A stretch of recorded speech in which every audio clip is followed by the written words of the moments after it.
Bienvenue dans Tuba. Je suis Géraldine Févra, consultante en stratégie et en organisation. Je t'aide à passer de sous-l'eau à CEO. Que tu sois freelance, solopreneur ou que tu veuilles le devenir, Tuba te fait plonger chaque semaine dans le monde de l'entrepreneuriat. Tous les mardis, retrouve un nouvel épisode où je pars à la rencontre d'entrepreneurs.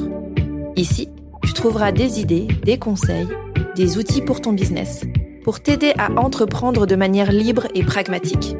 En clair, pour faciliter ton entrepreneuriat. Bonne écoute! Aujourd'hui, je suis avec Betty. Bonjour à toi, comment ça va? Bonjour, bien, merci. Et toi? Je suis très ravie d'être là. Ça va, je suis trop contente d'être là aussi. Ça fait un moment qu'on échangeait, donc je suis ravie de pouvoir enfin papoter avec toi, d'avoir une bonne excuse avec ce Exact. podcast. On a plein de sujets en commun, donc c'est cool. C'est ça, exactement. Cette saison, on parle d'entrepreneuriat et de parentalité et surtout de comment est-ce qu'on peut concilier les deux, ce qui est un vaste sujet. Donc merci d'être ici aujourd'hui et de venir nous parler de ta vie de dirigeante et de maman, entre autres choses. On va rentrer un peu dans le détail après. Pour te présenter un peu avant que toi, justement, tu entres dans les détails, donc tu es fondatrice et dirigeante d'une agence de bras droit en gestion et en organisation qui s'appelle Click Tempo. Et tu es aussi marathonienne et donc maman. Et donc, d'autres choses. Pour les auditeurs et auditrices qui ne te connaîtraient pas, est-ce que tu peux te présenter un petit peu plus? Oui, eh bien écoute, j'ai 38 ans, donc effectivement fondatrice de l'agence Click Tempo et fondatrice aussi de la communauté de dirigeants toute récente Café Pitch. Et je suis avant tout une maman, effectivement, avec deux enfants de 7 et 11 ans. Et donc aujourd'hui, on est une famille recomposée avec mon conjoint qui lui aussi est entrepreneur. Ok. Et qui du coup est aussi avec moi au quotidien. Et donc j'ai deux beaux-fils qui ont le même âge que mes enfants. Ok. On vit dans le Beaujolais, mais aussi en van, parce que du coup on part de temps en temps en road trip quand on est tous les deux. Ouais, parce que j'allais te dire comment on part en road trip en van Oui. avec 4 enfants, ça m'intéresse. Mais non. Alors on le fait quand même, mais voilà, dans le cadre du camping plus pour eux, parce qu'aujourd'hui le van est aménagé que pour nous deux. Mais pourquoi pas à terme, bah voilà, le faire à 6 aussi. Parce que bon voilà, il faut savoir que je suis de nature plutôt aventurière et fonceuse, comme tu l'auras compris, avec une certaine appétence pour les challenges. Et je marche à peu près aux 3000 volts. Ça marche. Bon, ça m'intéresse pour le van, le concept de nous, on est dans le van, les enfants sont dehors, je prends. J'achète, carrément. J'aime beaucoup. Merci beaucoup pour ta présentation. Tu le disais, donc tu es à ton compte, tu es entrepreneur. Est-ce que ça a toujours été le cas ou quel a été ton parcours en fait pour passer de ce côté-là de la force? Alors, ça a été une grande aventure. L'entrepreneuriat me faisait de l'œil déjà depuis un petit moment, mais ayant toujours privilégié ma vie de famille, pour moi, être carriériste ou ne serait-ce que voilà, être ambitieuse, c'était pas compatible avec ça. J'ai toujours été en fait une grande rêveuse avec des milliards d'idées. Donc, il est vrai que ce monde m'a attiré quand même beaucoup. Et puis, j'ai eu un parcours qu'on pourrait qualifier de diversifié, très diversifié. Ouais. Et donc, pendant ce temps, j'ai eu mes deux enfants. Et quand voilà, tu deviens maman, que tu es mariée, etc., tu t'engages dans cette vie sans vraiment trop te poser de questions finalement. Mm. Et puis, je me retrouve confrontée à un divorce. Puis l'année d'après, au Covid. Et Bel donc, je enchaînement. me suis Ouais. retrouvée un peu au fond du trou, hein, on va pas se mentir, on va le nommer comme ça. Et en plus, pour la petite anecdote, il faut savoir que le jour où le confinement a été annoncé, c'était le jour de mon anniversaire. Et donc, je me suis retrouvée toute seule ce jour-là, parce que c'était pas ma semaine de garde. Et là, tu te dis, Ouh. ouais, ma vie, ça va vraiment ressembler à ça. Et là, en fait, c'était le gros coup de massue pour moi, sans parler, voilà, du schéma familial que j'avais, qui a complètement explosé. Et donc, s'en est suivi forcément une grosse remise en question. Et peu de temps après, donc, je demandais une rupture conventionnelle le mois qui suivait le jour du confinement. J'ai signé cette rupture le 31 mai et j'ai lancé mon activité donc le 2 juin avec mon tout premier client. Donc, ça a été très vite. Ouais. Et donc, en fait, de là a commencé cette aventure assez dingue, puisque aujourd'hui, je gère une agence avec 5 personnes, donc qui sont des indépendants, Ok. et potentiellement prochainement un rôle un peu plus important en tant que salarié. Mais voilà, c'est en parler. Ok. Et j'ai créé donc ma propre communauté de dirigeants, et donc j'ai encore d'autres chouettes projets à côté. Trop bien. Voilà ce qui m'est arrivé. Merci pour le parcours. Quand tu dis un parcours diversifié, c'est quoi? C'est en rapport avec ce que tu fais aujourd'hui ou rien à voir? Alors oui et non parce que j'ai commencé à travailler à l'âge de 16 ans dans le commerce. Donc j'ai tout simplement mes parents viennent de ce milieu-là, donc j'ai commencé à bosser avec ma maman Hmm. qui m'a appris ce que c'était aussi les valeurs du travail et puis parce que je me levais tous les dimanches matins. Bon, bien évidemment, quand t'es jeune, tu fais la fête le samedi soir, donc C'est t'arrives ça, le donc tu te lèves dimanche pas vraiment, en matin, fait, tu enchaînes après t'es ta toute soirée. fraîche. C'est ça. C'est ça, donc à travailler le dimanche, les vacances scolaires, et donc j'ai commencé comme ça. Et là, je voyais justement ce que c'était la vie de famille dans ce milieu-là, et c'est quelque chose que j'ai pas forcément voulu continuer. Hmm. Et donc, quand je dis diversifier, c'est-à-dire que j'ai été donc à la fois dans le commerce, j'ai travaillé dans des écoles, j'ai été professeur de piano, j'ai fait une école de droit, une école d'espagnol. Enfin, tu vois, je suis un peu partie dans tous les sens. Ah oui. Et puis au bout d'un moment, je me suis dit bon, Betty, il faudra peut-être te poser un de ces jours. Et c'est là en fait que j'ai découvert le monde de l'assistanat et dans lequel en fait j'ai évolué pendant une dizaine d'années en passant en fait par tous les postes, donc admin, commercial, technique, qui m'a permis justement d'avoir cette polyvalence aujourd'hui et d'aller un peu plus loin puisque au fil du temps, j'ai eu des postes plus ou moins à responsabilité. Ok. Oui, donc tu étais déjà arrivé en fait sur ces compétences-là, ce métier-là. C'est pas une reconversion au sens tu faisais un métier complètement différent et tu t'es dit ok, ça y est, je me mets à mon compte dans quelque chose de différent. En revanche, le fait de te lancer à ton compte, bah forcément changeait le statut et donc la manière dont tu délivrais par rapport à ce que tu avais connu jusque-là en fait. Oui, et puis il y a ce point aussi où le métier qu'on exerce en tant que dans l'assistanat ou même voilà ces métiers un peu de back office, j'appellerais ça. C'est pas forcément toujours très valorisé en entreprise, je trouve. Ça dépend du Ouais. manager. Je trouve qu'en fait on est plus là pour exécuter, appliquer que pour mettre nos compétences, si tu veux, et notre prise d'initiative en valeur. Et Mm. en fait, moi, j'ai voulu tout simplement redorer ce blason et le faire à ma manière aussi et pas à me dire bêtement bon bah voilà on me dit j'exécute et surtout faut pas que j'en dise plus si tu veux Ouais. parce que ça va être gênant. Et donc tu le disais à ce moment-là, au moment où tu commences à réfléchir et à te dire ok bah je vais mettre à mon compte. T'as déjà des enfants. C'est quoi tes challenges du coup? Effectivement, j'avais déjà mes enfants puis qui sont très jeunes hein, pour le coup et donc concilier ces deux vies c'était pour moi une question de choix et de priorité. Mm. Et donc, l'idée, c'était aussi d'offrir une autre vie finalement à mes enfants parce que quand tu pars le matin à 8 heures, que tu les laisses limite à la garderie, que tu les récupères le soir à 18 heures, à 19 heures le repas, à 20 heures le coucher, on n'en parle plus, la journée est passée et la semaine comme ça s'ensuit et finalement, tu as l'impression de rien avoir vécu. Mm. Quand tu les as que la moitié du temps, ça pique un peu. Ouais. Donc, du coup, moi, quand j'ai voulu me lancer effectivement dans l'entrepreneuriat, je voulais avoir une vie un peu différente par rapport à ça. Et au final, tu te rends compte que la barrière, elle est hyper fine entre le pro et le perso finalement quand tu deviens entrepreneur, Mm. et que pour autant, elles ont tellement d'impact l'une sur l'autre que tu peux pas faire de séparation nette. Non. Donc c'est vrai que là, moi, comment je concilie ça, c'est-à-dire que aujourd'hui, la semaine avec mes enfants, c'est la semaine avec mes enfants, c'est vraiment une priorité. Donc je les emmène à l'école le matin, je garde les mercredis pour leurs activités. C'est vraiment consacré pour eux. Mm. Voilà. Et souvent aussi, les vacances sont avec nous, puisque du coup, mon conjoint fonctionne aussi de la même manière, ce qui nous permet de passer des moments en famille et aussi d'avoir des créneaux quand même où on arrive à peu près à bosser. Ouais. D'autant plus qu'on n'a aucune famille ici. Moi, mes parents sont loin, ses parents sont encore Ouais. plus loin. Et donc, la plupart du temps, on est amené à se débrouiller. Donc, en fait, c'est vrai qu'on a construit ça autour de nos deux business et de nos quatre enfants. Il y a toute une organisation derrière. Je veux bien te croire. Donc, ce que tu dis là, c'est ouais, en fait, tes priorités changent quelque part d'une semaine à l'autre. Les semaines où vous avez les enfants, bah, c'est plutôt prio aux enfants et le business passe après entre guillemets. Et à l'inverse, les semaines sans enfants, c'est un switch de ok, peut-être que c'est plus de temps sur le business ou équilibré différemment parce qu'il y a de l'espace pour ça aussi et que du coup Mm. la priorité change. Oui, tout à fait. C'est vraiment deux organisations différentes. Et c'est vrai que quand il y a les enfants, voilà, on met en place aussi une organisation avec eux pour les Mhm. impliquer et leur montrer aussi ce que c'est que l'entrepreneuriat finalement et que c'est pas juste papa et maman qui sont à la maison et qui font des machines à laver, c'est pas ça. C'est ça. Même si en général, oui aussi, mais pas que. Ça arrive, mais pas que. Donc voilà, on fait en sorte d'avoir cette organisation qui se met en place parce que aussi, bah voilà, pour profiter aussi avec eux hein, dans l'idée. Et puis nous, bah voilà, quand on a une semaine à deux, alors on profite aussi à deux parce que du Ouais. coup on peut partir également. Et bah c'est vrai qu'on en profite pour avoir des semaines un peu plus denses ou en tout cas qui ont un horaire de travail un peu plus large, quoi, on va dire ça comme ça. Ok.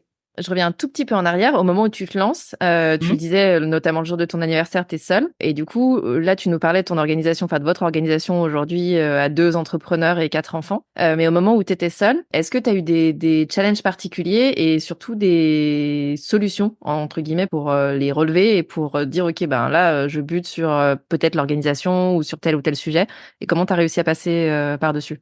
Alors au niveau de l'organisation, pas tellement parce que c'est vraiment un sujet que j'aime Ouais, beaucoup et que je gère dans ma vie de tous les jours, que ce soit pour n'importe quel domaine. Donc l'organisation non, c'était plus voilà la gestion pour le coup des émotions, le fait de d'être avec deux enfants quand même en bas âge qui demandent beaucoup d'attention ouais. et le fait bah voilà de combiner justement cette nouvelle vie dans laquelle t'es pas forcément à l'aise parce que t'en as plus l'habitude si tu veux. Mm. La solitude, moi c'est quelque chose que je détestais mais vraiment au plus haut point et aujourd'hui pour le coup j'en ai besoin Est-ce donc que je peux en avoir un petit peu, s'il vous plaît? c'est ça. Donc voilà, c'était plus ce passage, si tu veux, de voilà, je suis avec mes enfants, on s'amuse, on passe du temps ensemble, etc. Et de l'autre côté, me retrouver seule. Alors je Ouais, suis très bien entourée, donc j'ai cette chance-là d'avoir pu bouger et d'être soutenue par mes proches. Mais voilà, quand tu te retrouves finalement seule face à toi-même, qu'en plus tu es en début de business, que ouais, tu c'est sais pas ça. trop dans quel monde tu vas te retrouver, Ouais, et que derrière, tu gères la partie, bah, il y a aussi la transition, hein, pour les enfants. Ça a pas été simple pour eux non plus, surtout pour ma fille, parce que mon fils était encore jeune, donc il l'a pas trop senti non plus. mm, C'est plus, voilà, cet aspect-là de se dire, OK, comment on va faire en sorte que, pour moi, en fait, ça soit pas une charge trop importante au niveau stress, au niveau émotionnel, et que eux non plus ne ressentent pas ça, quoi. ok. Et donc tu parlais de ton entourage, du soutien. C'est ça qui t'a aidé à passer à travers ou t'as eu d'autres ressources ou d'autres choses qui t'ont permis de le faire en fait? Oui, alors l'entourage, mes proches, ça c'est sûr. Pour le coup, j'ai été vraiment vraiment bien entourée par rapport à ça. Et puis en fait, il faut savoir qu'au début de mon business, j'ai intégré une coopérative d'activité, ce qui m'a permis en fait d'être au sein d'un collectif d'entrepreneurs Ouais, et donc de finalement pas me retrouver totalement seule. ouais, Je l'ai fait pour une sécurité aussi justement par rapport à mes enfants. Et du coup, bah voilà, ça m'a permis de rencontrer des gens finalement, de commencer à me faire un réseau. Il faut savoir que je suis pas de la région du Beaujolais. Je suis originaire de la Nièvre, donc c'était ok. pareil aussi t'as pas un réseau hyper développé Ouais, local. quand tu Mm, arrives comme ça et c'est pas quelque chose avec lequel tu es familier si tu veux. mm, Et donc voilà, ça m'a permis déjà de développer ça. Et puis étant d'une nature qui aime les gens et qui me nourrit des gens, du coup bah voilà, je suis allée bah à droite à gauche, j'ai commencé à faire des réseaux, j'ai commencé bah voilà à m'entourer de personnes qui m'ont aussi aidé sur toute la partie de développement de business. Et là après ça a changé la donne. ok. Ok, donc ouais, l'entourage à la fois perso et pro aussi que tu t'es créé et que tu as Oui. développé avec ce que tu disais, ce réseau local en fait qui te permettait, j'imagine, d'avoir des miroirs aussi d'autres entrepreneurs et de ok, c'est quoi les galères ou les trucs qui vont bien du moment et en même temps potentiellement de développer ton activité d'un point de vue commercial aussi. Oui, c'est exactement ça, oui. Ok. Tu le disais tout à l'heure, donc c'est une organisation hein, d'être 2 entrepreneurs et d'avoir 4 enfants. 2 entrepreneurs à la maison par rapport à ce que tu disais aussi de le pro, le perso, c'est très fin entre les deux. Comment ça se gère? Ça se gère bien. Bien, ok. On est juste dans le même bureau, mais non, je plaisante. Non, ça se gère très bien. On est deux personnalités qui sont justement, bon, on va appeler ça hyperactives. Hein, On va pas tourner autour du pot. on va pas chipoter. Voilà, on est plutôt raccord. On a posé un cadre aussi, surtout, Ouais, parce que bah, tu t'as vite fait de te faire enrayer dans la machine, de bosser le samedi, bosser le dimanche, bosser les soirs, etc. Donc nous, on a mis un cadre et des limites tout de suite ok. qui nous a permis aussi bah voilà, de vivre ça de la bonne manière. Et on est toujours en collaboration. On est très fusionnel et du coup, qui permet à la fois d'être partenaire dans la vie et partenaire dans le business. Donc, en fait, chacun s'apporte mutuellement en fonction des problématiques, en fonction de l'avancement, etc. Et non, non, c'est vraiment un binôme qui fonctionne très bien. Top. Donc, en termes de conseils, tu dirais, toi, poser le cadre, les limites, c'est non négociable, et c'est Ouais. conseil absolu. Est-ce que tu vois d'autres choses? Après, c'est une grande écoute, je pense, parce que même si tu es dans le même bateau, entre guillemets, t'as pas forcément la même vision, t'as pas forcément les Bien mêmes sûr. méthodes, Mm. t'as pas forcément les mêmes envies non plus sur certains sujets. Et je pense qu'en fait, le l'avis de l'autre va être hyper important dans le sens où bah justement on va s'apporter une autre vision aussi, un Ouais. autre angle que l'autre n'aura pas forcément vu et qui potentiellement peut être intéressant. Ouais, ouais, exactement. Donc c'est plutôt la logique de miroir en fait aussi et de se dire, pour le coup, j'imagine que vous connaissez bien le business de l'un et de l'autre aussi. Ouais. Ouais. Et Oui, et on donc, bosse aussi ensemble. Ouais, ouais, c'est ça. Donc il y a tout à aussi fait. la notion de miroir comme on pourrait avoir avec des business friends, de dire bon bah on échange, on a des partenaires de responsabilité, mais là c'est dans ce que j'entends, même un cran plus loin, de partager peut-être des méthodes ou des choses qui vont tirer l'un ou l'autre sur certaines thématiques ou sur des expertises qui vous n'avez pas forcément en commun et qui permettent de faire avancer l'autre aussi, quoi. Est-ce que, pour le coup, au-delà de conseils, est-ce que pour toi, il y a des zones de warning, de se dire, attention, si c'est quelque chose que vous envisagez ou vous êtes en train d'y réfléchir en tant que couple, de vous dire, est-ce qu'on se lancerait, soit chacun de son côté, soit peut-être ensemble aussi. Est-ce que pour toi, il y a des gros clignotants de, attention? Là où moi je mets le frein, c'est plutôt de parler que de ça en fait, si tu veux. Ouais. Et ça, c'est un gros frein. Pareil, tu vois, tu t'enchaînes sur des projets, des sujets, etc. Puis au bout d'un moment, en fait, tu te rends compte que tu as passé ton repas à faire que ça. Là, tu te dis, oh, vas-y, on calme la machine. On va peut-être parler de choses un peu perso. Et après, le côté projet, en fait, c'est très marrant parce qu'on a des personnalités justement qui se complètent et à la fois qui sont très fonceuses et l'un n'arrête pas l'autre. Donc, quand il y en a un Ça peut qui aller veut très faire loin. quelque chose, ouais, ouais, vas-y. En fait, le soutien est toujours là, mais voilà, on met toujours un petit bémol sur voilà ce qu'on peut voir comme petite difficulté, etc. Ou genre non, pourquoi tu fais ça? C'est la cata. Généralement, ça n'arrive pas. On est quand même sur des projets qui sont plus ou moins réalistes. Ouais. Ok. Et je trouve ça intéressant ce que tu dis, le fait de ne pas parler que de ça. Moi, je me rends compte pour le coup pour avoir un conjoint qui n'a rien à voir avec l'entrepreneuriat, où des fois on est dans notre truc de notre journée, de il s'est passé ci ou ça, et du coup on est à fond, on a envie d'en parler et tout ça. Et donc je me dis, waouh, si j'avais quelqu'un en face qui rebondissait sur ce que je suis en train de dire et qui comprenait aussi, des fois ça met un frein en fait de dire bon bah il comprend pas forcément. Je suis en train de lui parler de tunnel de vente, il me regarde avec des yeux de qu'est-ce qu'elle me raconte en fait. Je comprends le tunnel et je comprends le vente, mais les deux ensemble, je ne sais pas de quoi elle parle. Quelque part ça freine aussi, tu vois. Donc je me dis c'est intéressant ce que tu dis de des fois se s'arrêter aussi et de se dire wow, là en fait ça fait tout le repas qu'on parle de ça, est-ce qu'on peut aussi se mettre un garde-fou quelque part et dire oui, on est entrepreneurs tous les deux. Oui, potentiellement, il y aurait plein de trucs à partager qui seraient hyper intéressants. Et quand vous êtes que deux dans l'absolu, tu vois, pourquoi pas aussi, j'imagine. Mais quand t'as les enfants autour, peut-être qu'au bout d'un moment, ils disent, wow, drapeau blanc, est-ce qu'on peut changer de sujet, quoi.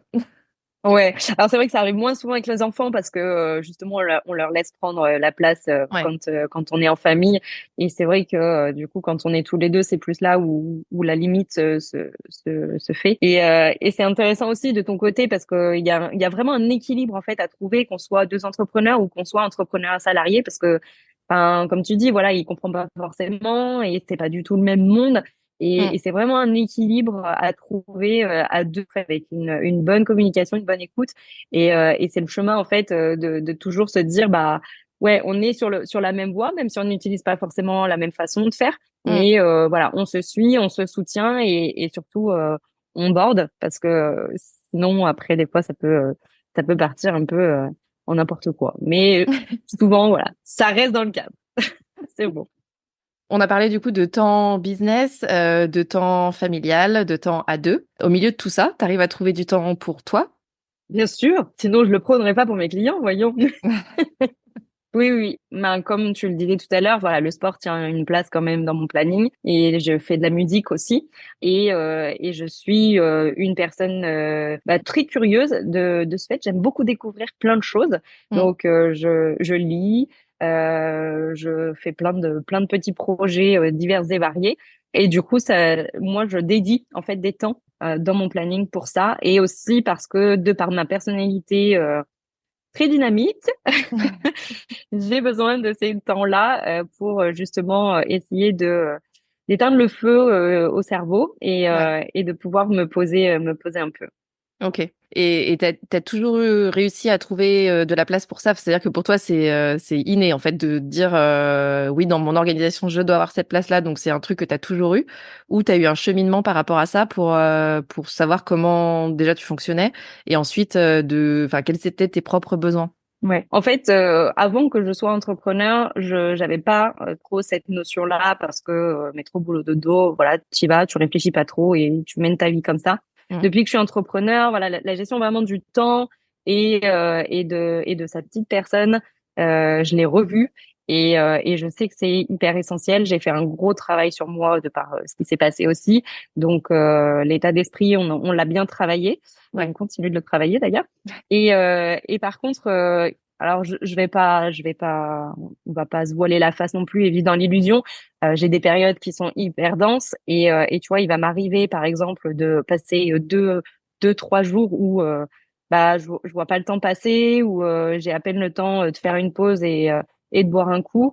Et dans ces moments-là, en fait, je fais attention à ce qu'à un moment donné, en fait, je stoppe parce que pour moi, c'est aussi très énergivore.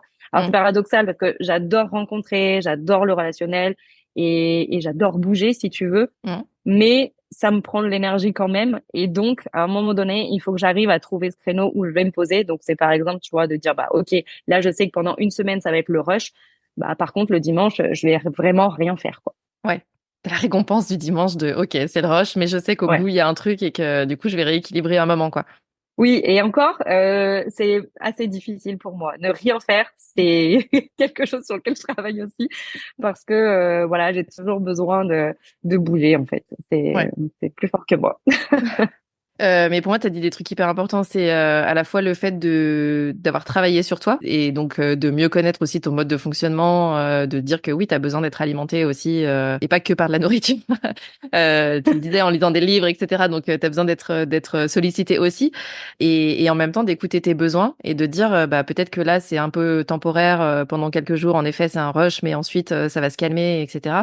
Et du coup, de pas se retrouver dans un tunnel qui cette fois-ci n'est pas le tunnel de vente, mais un truc de Mhm. bon bah c'est comme ça et je ne sais pas, je me pose pas la question et je sais pas quand est-ce que j'en sortirai, etc. quoi. Donc je trouve ça intéressant parce que c'est aussi prendre le recul sur toi, sur ton activité. Et je pense qu'on ne le dit jamais assez quand on est entrepreneur et que c'est important aussi de voir que bah c'est pas chercher la perfection et se dire toutes les semaines de l'année, bien sûr que mon planning est établi et que je le respecte à la lettre. On sait que la vie, ça dérape et que bah, c'est Ouais. normal en fait. Mais c'est aussi recentrer des fois quand ça a dérapé, de se dire oui, bon bah là ça a dérapé, bon bah voilà, je vais pas me taper dessus non plus pour autant, mais je reviens quand même à la normale ou à ce dont j'ai besoin pour équilibrer tout ça aussi, quoi. Ouais, c'est ça. On le dit, on est parfaitement imparfait. Donc, à un moment donné, en fait, tu vas avoir des périodes plus compliquées que d'autres. Tu vas aller mieux les gérer certaines fois parce que bah, c'est comme ça. Hein. Il y a des moments où on est apte à intégrer, d'autres non. Et puis, alors, je sais pas si c'est la vieillerie qui arrive et le cap des 40, mais en tout cas, si moi je ne m'écoute pas, mon corps le fait pour moi. Et du coup, ça me permet d'arrêter rapidement et de mettre les hauts là. Puis il y a cette partie où, oui, comme tu dis, la vie, en fait, c'est fait d'imprévus aussi, surtout quand tu as une vie de famille avec des enfants, ça l'est encore plus. Ouais. Puis il y a ce que tu veux mettre en place, ce que tu imagines, ce que tu envisages, et puis la réalité des choses. Tu vois, pareil, un dimanche toute seule, tranquille à la maison, où tu te dis je vais rien faire. Bah, je suis allée courir et puis j'avais deux trois trucs à faire et au final bon j'ai fait deux trois trucs quand même mais voilà au final que j'avais prévu je me suis dit bah non en fait ça sert à rien prends vraiment ce temps pour toi et il y a des fois voilà tu prends cette hauteur en te disant non tu viens de passer cette semaine-là il y en a une autre qui arrive c'est le moment de déconnecter quoi. Oui, oui, clairement. Ouais. Mais c'est intéressant, je trouve. Voilà, si vous nous écoutez et que vous êtes dans la phase de non, c'est compliqué, j'arrive pas à tenir le planning, etc. C'est normal et ça arrive aussi. Et c'est loin d'être dramatique. Mm. Et puis on n'est pas en chirurgie cardiaque donc Toujours pas. ça Donc va bien se voilà, passer. exactement, exactement. Et si la newsletter ne part pas ce jour-là, elle partira le lendemain ou le surlendemain et a priori tout se passera bien quand même. Donc voilà. Exactement. Et c'est ce que je dis toujours. Enfin, moi qui prône effectivement le bien-être des dirigeants, pas que Mm. justement la prise en charge de leur gestion. C'est vraiment le bien-être des dirigeants. À un moment donné, en fait, il y a des périodes où t'as pas l'énergie. Moi, personnellement, tu vois, le matin, je vais pas enquiller des rendez-vous à Mm. foison parce que bah, je suis à peine réveillée, quoi, si tu veux. Donc, enfin, voilà, mon énergie du matin n'est pas là, si tu veux. Mm. Donc, il faut aussi s'écouter, il faut aussi se lâcher la grappe parce que bah, on est des entrepreneurs et je dis toujours qu'à un moment donné, si nous on suit plus, le business de toute façon il suivra plus. Non, c'est clair. Donc à partir de là, soit tu décides de prendre du temps pour toi et de te poser et tu prends ce temps justement pour rebooster et te remettre en énergie, ou Mm. tu le fais pas et derrière à un moment donné en fait ton business il en pâtira quand même. Ouais, c'est clair. C'est clair. Et enfin, je suis d'accord avec toi sur l'âge, parce qu'on a le même, et que je sens aussi que quand j'essaye de ne pas écouter, mon corps me dit, si, si, écoute, s'il te plaît.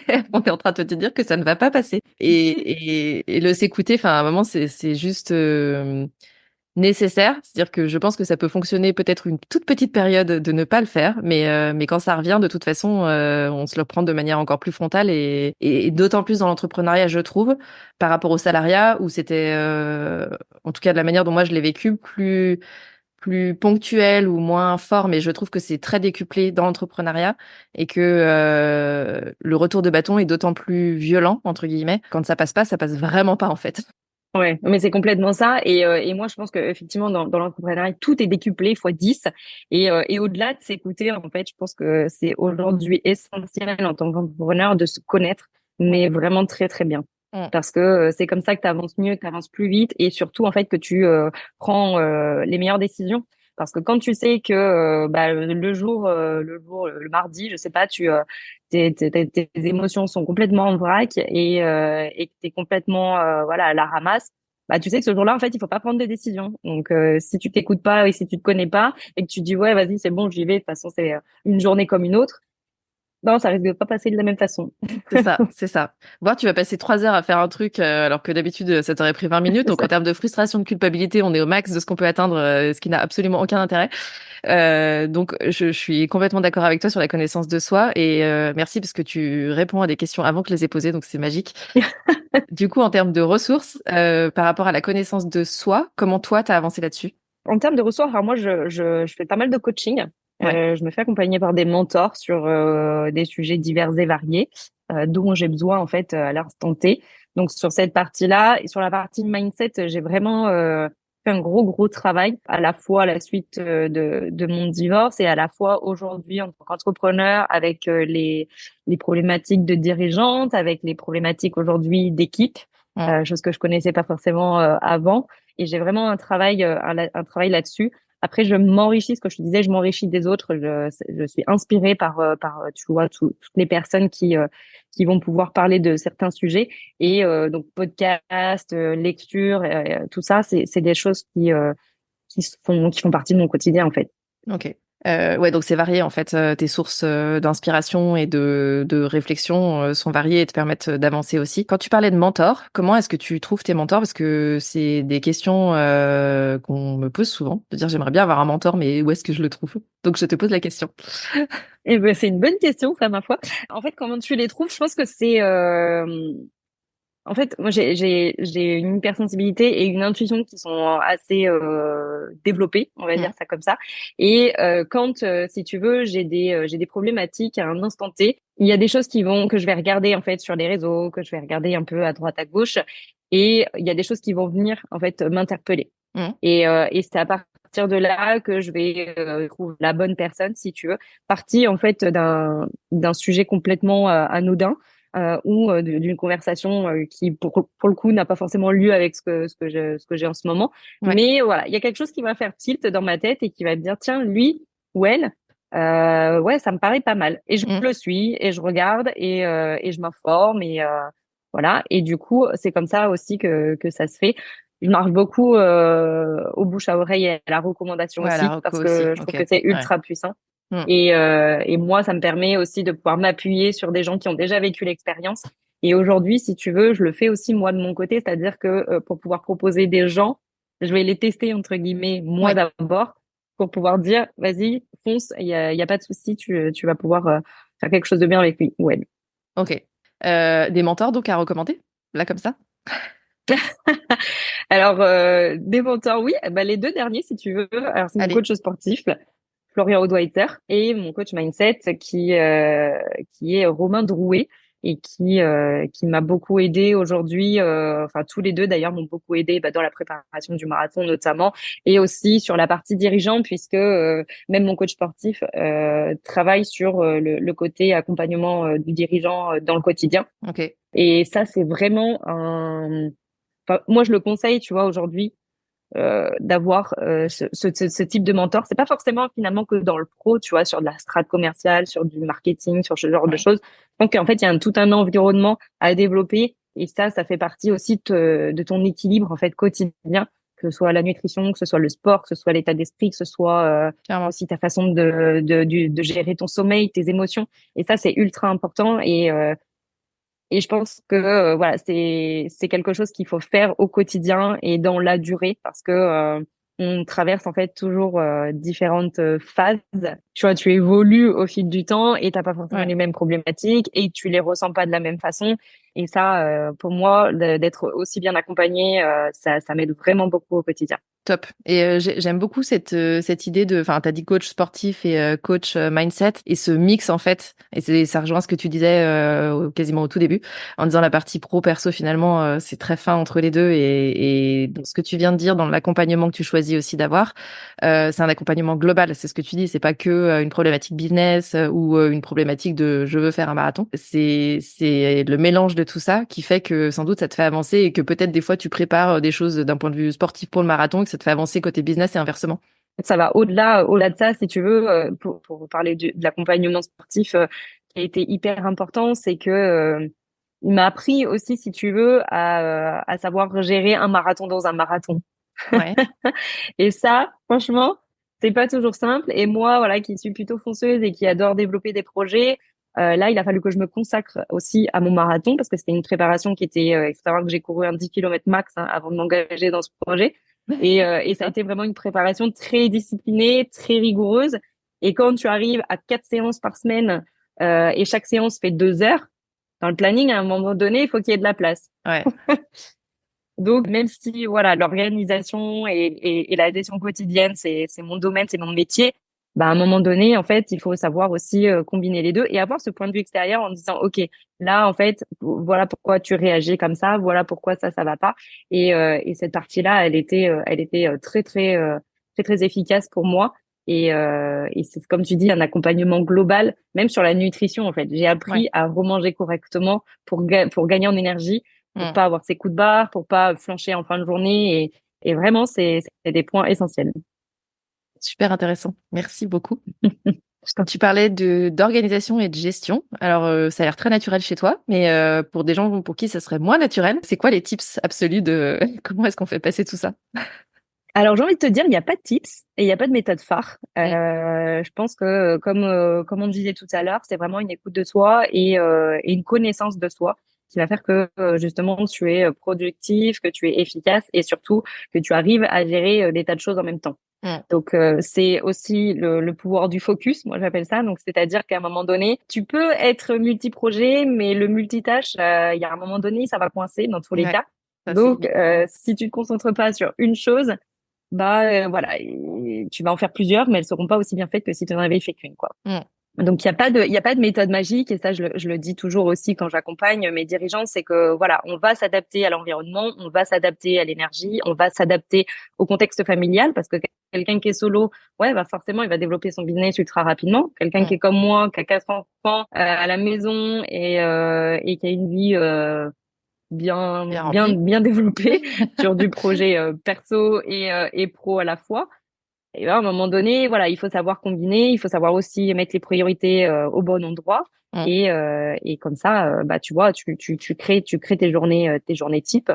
Et bon, tes journées type, je dis ça, mais il y en a pas vraiment, hein, des journées type. C'est Chaque ça. journée T'as est quelle journée différente. type, c'est-à-dire? Il suffit que ton enfant le matin ait la gastro et ta journée, elle est déjà plus la même. Voilà, ton deep focus, tu peux lui dire au revoir très vite. C'est ça.